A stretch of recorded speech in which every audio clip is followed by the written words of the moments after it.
People over, that's not cool. All right, are we ready? Thank you all for being here today. This is the District Attorney's regular Monday morning press conference. As you know, on Mondays we do two things. The first is that we provide an update with reference to gun violence in the prior week. And the second is that we focus on an issue or a program or something else of significance that is worth taking a look.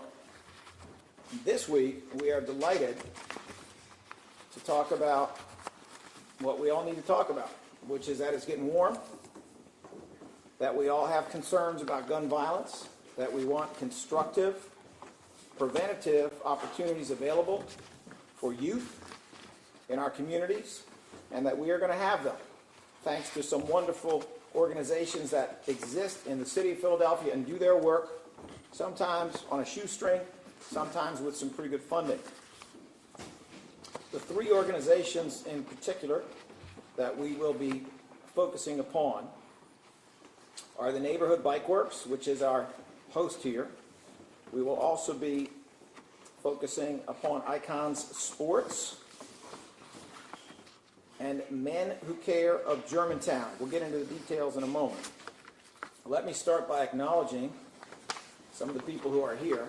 We have with us First Assistants Robert Listenby and Carolyn Engelteman, Assistant District Attorney Joanne Pescator, who supervises our District Attorney's Office Homicide and Non-Fatal Shooting Unit, a unit of attorneys primarily. We have Assistant DA Deborah Watson-Stokes, who is a Senior Advisor for Professional Development and Special Projects. Those projects tend to focus on gun violence. Myra Maxwell, the Executive Director of the DAO Victim Support Services Division, is here with one of the people she supervises, Melanie Nelson, who is the Director of our DAO Crisis Assistance Response and Engagement for Survivors Unit, otherwise known as CARES. We have some special guests with us today. Jesse West is the Executive Director of Neighborhood Bike Works, a wonderful organization that's been around since the 1990s. And became pretty well known in the community many years ago for a program in which people, especially young people, who took a course in bicycle mechanics could leave with the bike. They got bikes for free for learning about bikes. And for those of us who value opportunities for kids for 100 different reasons, who think riding a bike is as American as apple pie, which I do, not everybody can afford one. Not everybody knows how to fix one. That institutional knowledge, that family knowledge may not have come down. So the work that they have been doing is truly remarkable here. We'll talk more about that. Jesse West is also here with Mustafa Abdul Rashid of Neighborhood Bike Works, who is the Youth Programs Director. And we hope to have a young man by the name of Suleiman Duncan, who is a youth program participant, assuming he's able to make it. We have with us Joe Budd and Keith Brown of Men Who Care of Germantown, another great organization that does truly wonderful work in the Northwest. They will be talking, among other things, about a major event that they have planned, which is a peace walk. It's known as Reviving the Village Peace Walk and Community Fair that will be coming up on April the 30th. And of course, we have Jasmine Smith of Icons, which is a program that started out doing girls lacrosse and young women's lacrosse, but has expanded to provide opportunities for young men as well. It actually was lacrosse and field hockey. Young men are now participating in a lacrosse program coming from South and Southwest Philly, and they are practicing near 33rd and Diamond, where, as is often the case, it is important that their activities are protected. It's important that it remains a safe space. And Jasmine Smith will be talking about that, in addition to her girls going to the World Championships. All right. As many of you know, we had a pretty terrible weekend in Philadelphia. Shooting victims were aged as young as 3 years old, up to senior citizens. Other major cities experienced similarly gruesome and senseless violence this weekend. However, our focus obviously is primarily on the city of Philadelphia and the safety of its residents, and that is why it is so important to talk in the same sentence about prevention and enforcement. It's so important to view these not as an either or, but as a yes and. We will continue to advocate and lead initiatives to secure funding for community-based agencies whose mission is violence prevention, violence intervention, violence interruption, and that support victims and youth. You will be hearing from a few of those agencies in a moment. In terms of the data, we have 145 homicides to date. As of 4/17 at 11:59 p.m. Last year there were 147 homicides, so this represents a decrease of about 5%, despite the terrible weekend that we had. We had 9 homicides and 28 non-fatal shootings. As we have stated before, during the pandemic period, on average, we've seen about 1.5 homicides per day. That is obviously awful, but it amounts to about 10.5 homicides per week. On average, this is very slightly less than that at 9 homicides, but obviously still a terrible weekend. There were 149 gun-related incidents, from which 83 arrests were made by law enforcement. My office opened 82 cases based upon those arrests. Bail numbers are not good.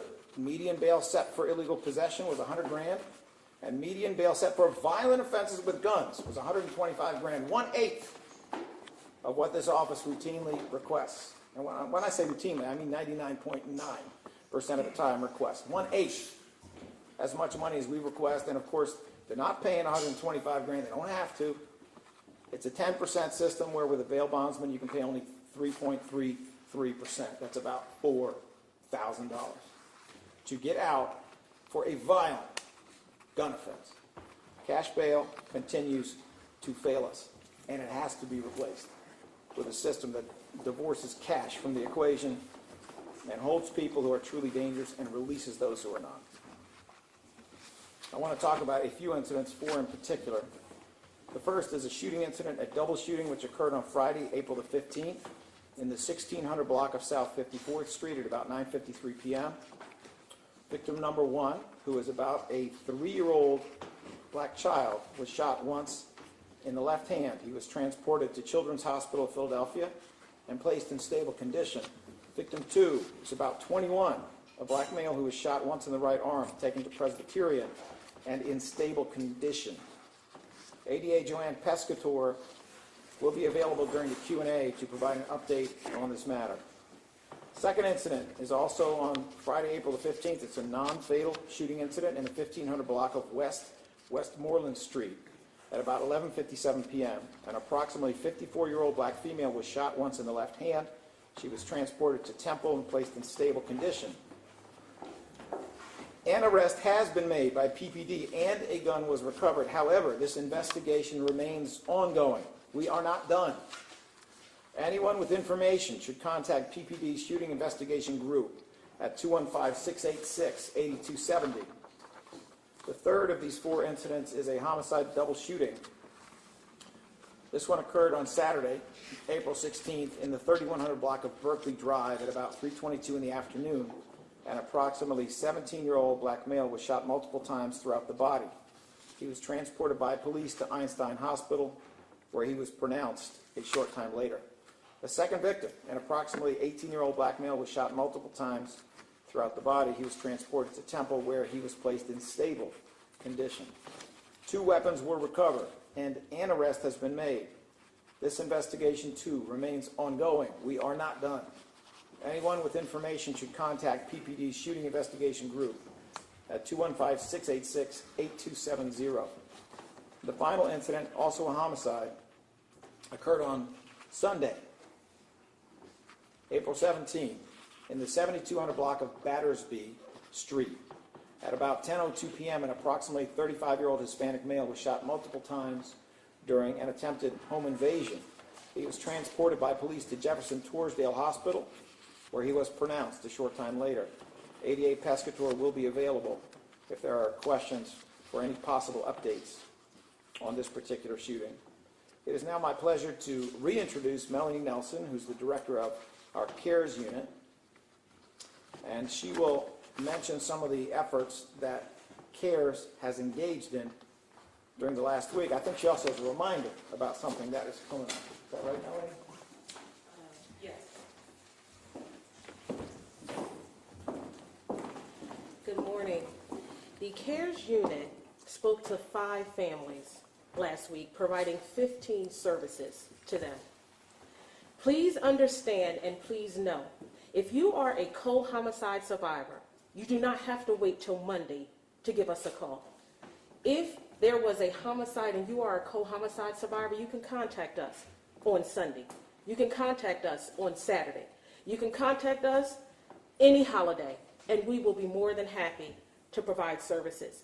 You can reach me directly at 267-808-0350. National Victims' Rights Week is coming up. My boss, Myra Maxwell, will speak more to that next week. We are going to empower, we are going to love on, and we are going to extend our condolences to all those affected by gun violence and violence as a whole. Peace and blessings.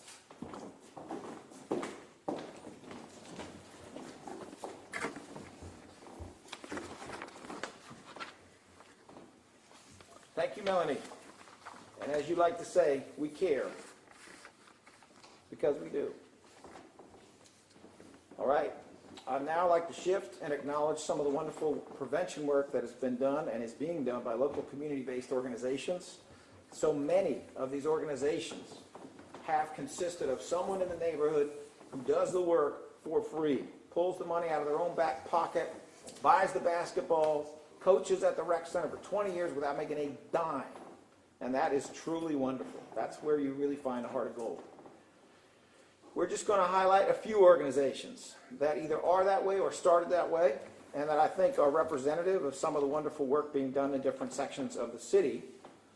We will start with a few words from Joe Budd Jr. of Men Who Care of Germantown, which does most of its work in the Northwest. Next, we will hear from Jasmine Smith of the Icons Sports League, which is primarily in North Philly, although it sounds like kids are coming from everywhere to participate. And we will then go to Jessie West and possibly someone with her, we'll see, of Neighborhood Bike Works, who will explain the amazing work that's been done out of this space and in this space for more than 30 years. I won't be jumping up in the middle because that would be boring. I'll jump up later and we'll see what I do. But I won't be jumping up in the middle because that will be boring. So I would ask that you just come up in this order, please. Men Who Care of Germantown, Mr. Budd, and anyone you care to bring with you. Jasmine Smith of Icons, and then Jessie West, and either one of you cares to bring with you. Thank you. Thank you. Thank you. Good morning, everyone. I'm Joe Budd, president and co-founder of Men Who Care of Germantown. I have Keith Brown, one of our directors, here with us today. Listening to the DA Krasner's numbers and statistics and everything, one thing that really stuck out with me, he said 1.5 homicides per day. That ain't a week, that ain't a month, that's every single day somebody in this city is being murdered. And we believe that it takes both areas, law enforcement and prevention. That's organizations getting involved in what's happening in the community for prevention of this, and that's what we do. One of our mottos is catch them before the streets catch them. Our goal is to get them at a younger age. Some of the things that we're doing right now, we're in 3 schools in the Northwest section. We're in Emlyn Elementary, Roosevelt Middle School, and Martin Luther King High School. It was very important to us to make sure that we catch them before the streets catch them and follow them. We don't get them then, we'll get them in high school and give them a different thought pattern about how they're going to be productive citizens. So at Roosevelt, we have a real talk session where we sit and meet and mentor the young men. We have after-school programs. We have an African culture program. We have a basketball program. The goal is to build relationships. Other thing we say is, in our community, we need to engage, build relationships, and bring resources. Because a lot of times people say just bring resources, but if they're not prepared to receive those resources, it's not going to go anywhere. So you have to build relationships that they can trust you in those relationships. We have at Martin Luther King a real talk session where we meet with the young men at Martin Luther King High School. We just did a gaming tournament at Martin Luther King High School. We had 65 young men participate. They were the ones who put that gaming tournament on. Everything from the brackets, they did it all. Only thing we did was supply the resources for the gaming tournament. That gives them purpose. That makes them take ownership of it. So every Tuesday we have 40-something young men in our Real Talk sessions and 30 young women with Real Talk with Women Who Care, because quiet as it's kept, some of the young ladies are going through some of the same issues that our young men are going through, our young black men. So our goal is to engage them, catch them before the streets catch them. We just did our first kickoff on the street corners at Germantown and Worcester, one of the hot spots in Philadelphia, where we had food, we had information from different resources to give them for job employment and things of that nature. I think it's so important that we understand that we have to engage our community in a mighty way. So we are making sure that we get that stuff out there. Our summer camp, our Real Talk with Men Who Care, food and information distribution we do on a regular basis. On April the 30th, we have a major event coming up. We want to make sure everyone is there. It is so important to bring attention to the gun violence in our community. So the Peace Walk, we are partnering with several organizations. EMIR, Every Murder is Real, that's doing powerful work in the community. They will have some of the victims of gun violence there to speak about the pain that it causes our community. Urgent 365 is another organization that helping out with this. 17 with Life, we heard you.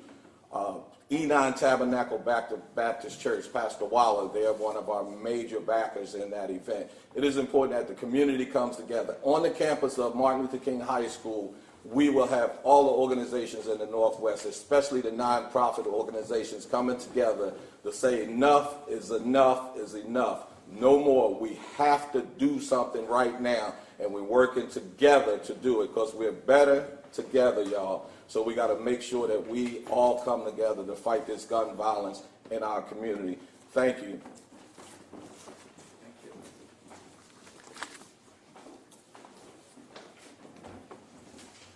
Good morning. Thank you, D.A. Krasner, for this platform and to your office as well. My name is Jasmine A. Smith. I am the CEO and founder of Icon Sports League, which is geared towards growing field hockey and lacrosse for African American, Latino, inner city youth of Philadelphia. We currently program close to 675 children throughout the city of Philadelphia and surrounding.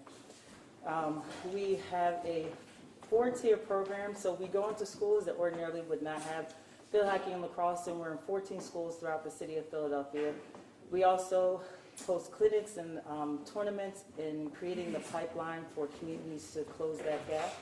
We have a club program that actually funnels in our school programs to then continue playing throughout the weekends, and an international piece for our children travel internationally through playing both sports. Currently, we have had to create another addition to our program with providing substance for boys to play lacrosse. We have become a safe haven, and last summer we actually had to hire a new coach to create that platform for these boys. Boys that were coming from Southwest Philly and West Philadelphia that found out that we were safe, a safe haven for them to participate. They felt that their own areas of where they lived were not conducive for them to go outside, and they found out that we actually have partnerships with not only the DA's office but also with the precincts, and they felt that this would be more suitable for them to continue being youth, but also to live. Every day they go out and they realize that at some point that their name could be on the news, and they wanted to create something that would be more sustainable. And so with that, we're constantly engaging them to utilize the services that the lacrosse has for them through Icons. As well, every week we practice 3 days out of the week. That's Thursdays, Wednesdays, and Saturdays. Typically throughout the week it's 6:30 to 8:30, and Saturdays is 12 to 3. And we hone not only teaching them the skill set of lacrosse and field hockey for girls and lacrosse for boys, but the skill set with regards to self-esteem. We have a motto: we just don't teach them the game, we prepare them for life. And that is truly what our mission is. All of our high school students from the age of 14 above get an opportunity to work for the University of Pennsylvania through a paid internship through our community partnership with the University of Pennsylvania. So not only are we allowing them to, really grow the game, but really giving them the tools to understand that this sport has access in that capacity. This summer, we will also be playing in the World Lacrosse Tournament. We will be playing teams from Japan, China, Ghana, England, Ireland, and various others that it will be under the Olympic Association umbrella. So we're taking close to 75 kids plus down there to participate at the highest level of competition. This is what these kids need. These kids need a sense of hope. They need a sense of identity. They need a sense of protection. And at Icons, we give them that. We not only give them the source of inspiration, but we also give them the tools of using their voices to advocate on various numerous levels that they did not or weren't aware that they could. Again, if you need to contact us, our website is www.EYEKOND.sports. My personal information is on there as well if there's any questions. But again, we are here to close the gap. The violence in Philadelphia has taken over every neighborhood throughout the city. And we want to make sure that we are protecting these babies so that one day that they can step into our roles and advocate for the next generation. Thank you for your time.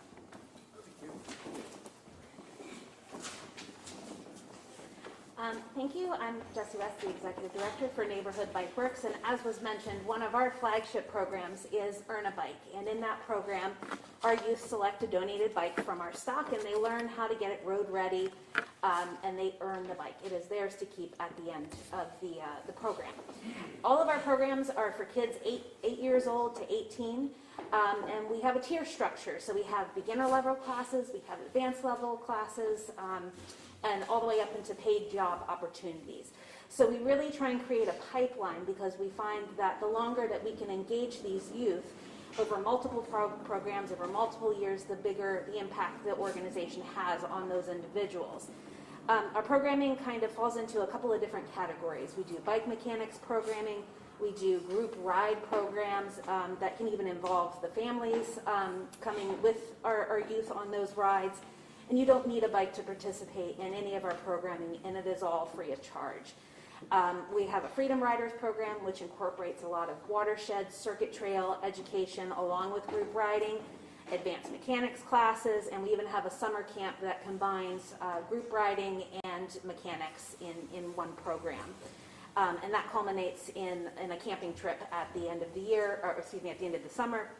And that's a 40-mile bike ride that we actually do training rides for the kids to do leading up to that. So that's kind of a summary of our programs. I don't know if you want to talk about anything with the neighboring. No, okay. So registration is already open for our summer programming, our spring programming. Earn a Bike will start up again in the fall. Our website is neighborhoodbikeworks.org. You can sign up there. You can reach out for more information. And that's what we have for the summer and spring. Thank you so much. Wonderful, thank you all. So, number one, these organizations and organizations like them need your money. They need your labor, your volunteer assistance. They need your participation.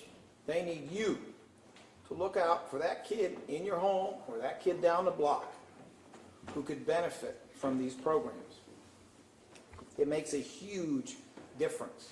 It is essential to what we are trying to do, which is to prevent the next victimization, prevent the next shooting, prevent the next harm. And what we're talking about here is real, and it is possible. So let me focus on something I know pretty well, just for a moment, which is cycling. How do I know it? Well, I know it not because somebody bought me a bike when I was a kid. That's not how things were going. Because the first bike I ever had came from parts that were pulled out of dumpsters. When I was a teenager, my best friend was a guy who, like me, didn't have a whole lot of money on hand, certain amount of adversity that he had to overcome in the home, but he was amazingly mechanical.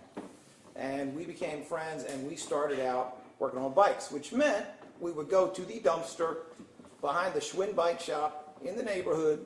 We went there probably every day looking for half-wrecked bikes, partially wrecked bikes, and we did exactly what they do here, which is they strip down parts from bikes that are troubled, and then they line them up, and then they put them together. Of course, what I was doing wasn't exactly as mechanically talented as is going on here. I was putting together my little Frankenstein bike with a front wheel that didn't really belong with the rear wheel. But as you do it, and as you learn the mechanics, and as you get better at it, the benefits are real. And what are those benefits?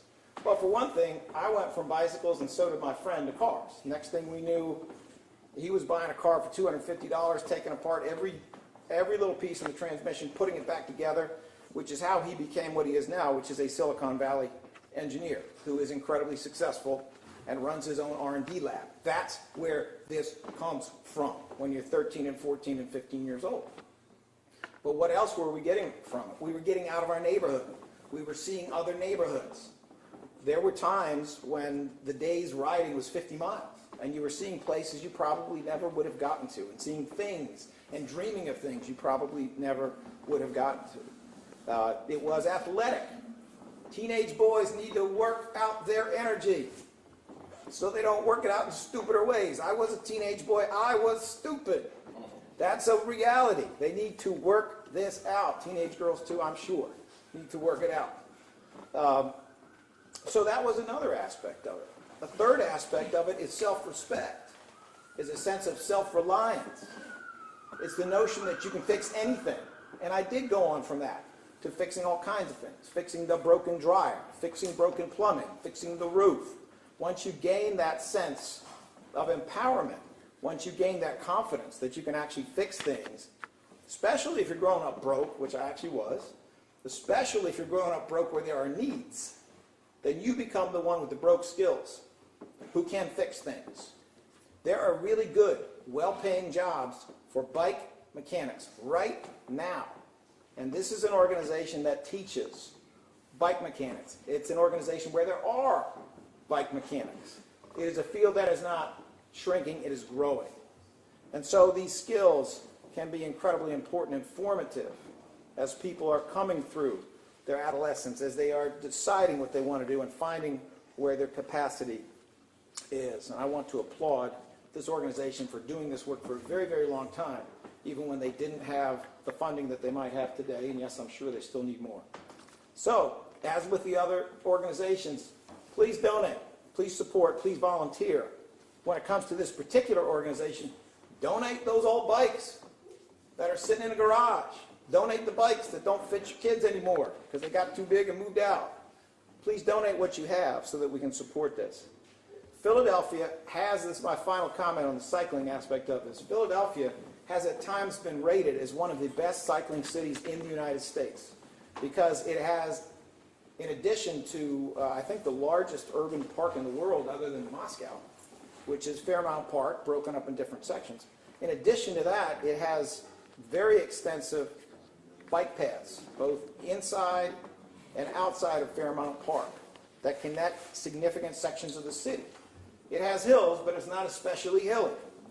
And as a consequence, we are dealing with a city that has tremendous potential to develop what is happening organically and naturally in the city.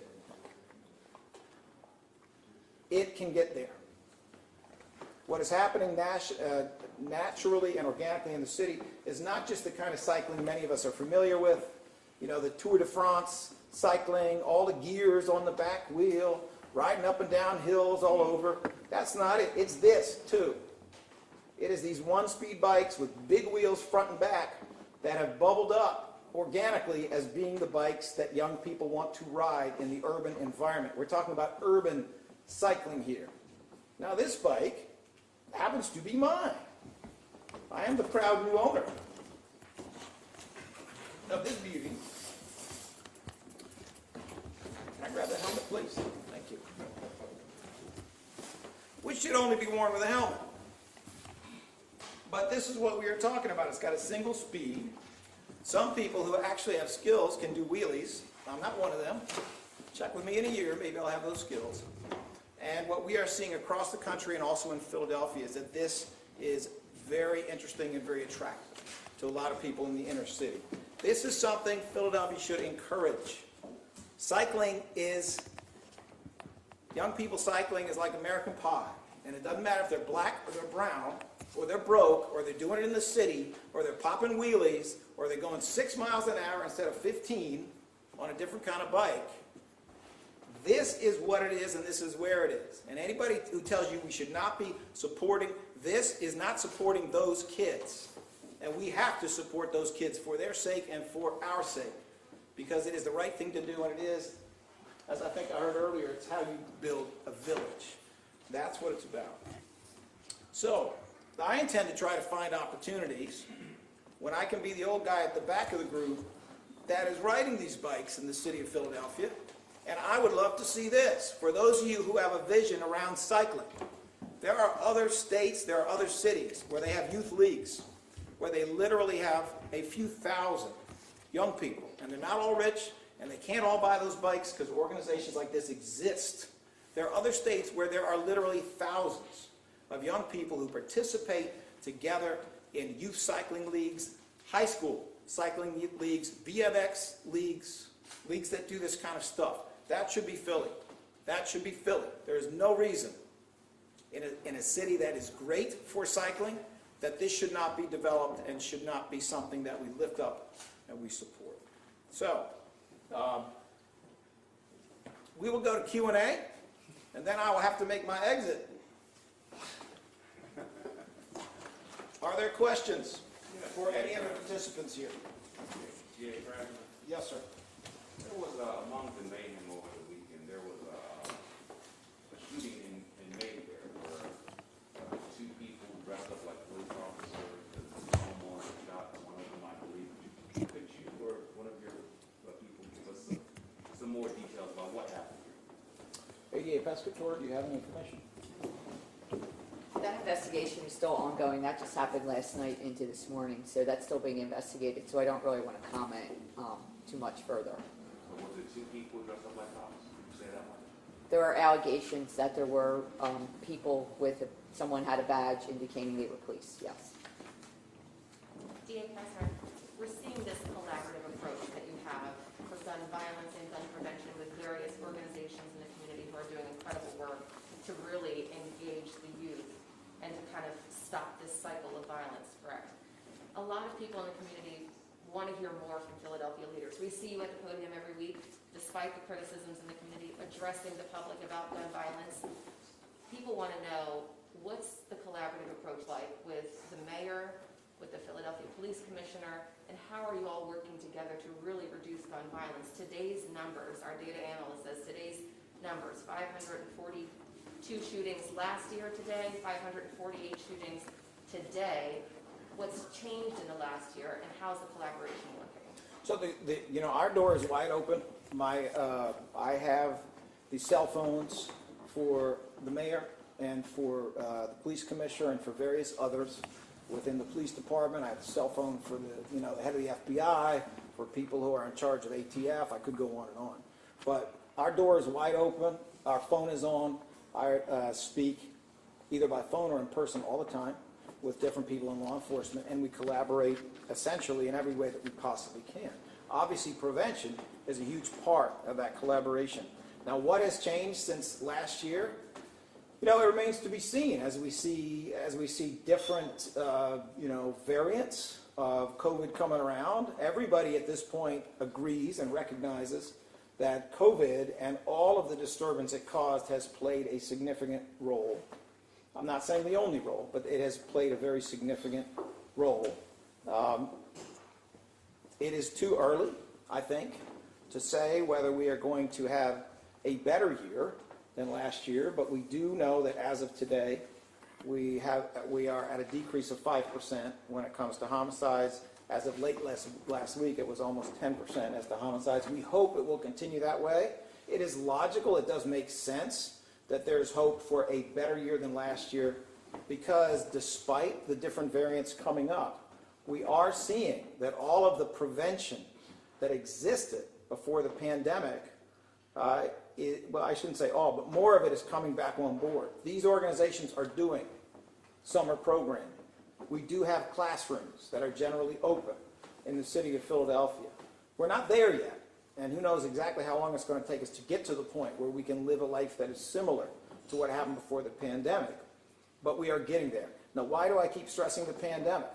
Because the lesson of the pandemic is that we have underestimated how incredibly important even the basic prevention that we had is. Organized sports not existing for the first time in my 61-year-old life, that's a bad thing. Classrooms not being open, that's a bad thing. Courthouses being shut down, that's a bad thing. Police not being able to function as normal, that's a bad thing. Economic disturbance, the absence of job programs, including job programs like the one I did as a teenager that are for kids who do not have a lot of resources, that being shut down is a bad thing.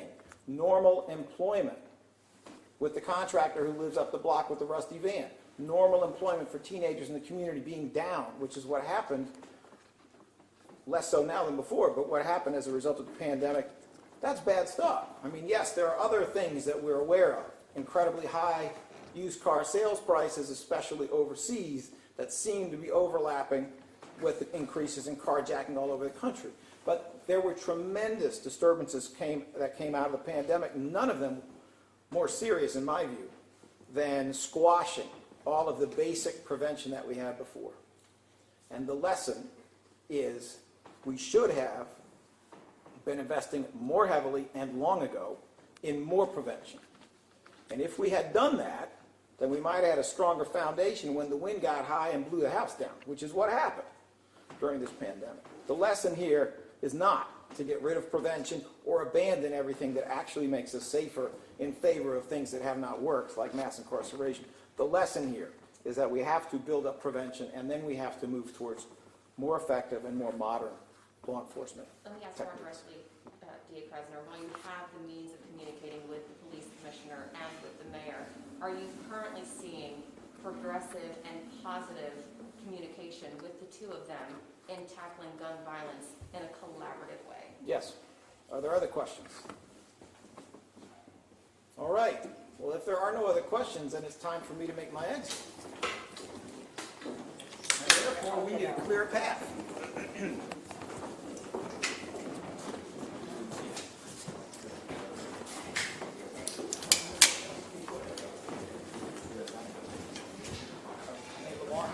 We should have both sides of that door.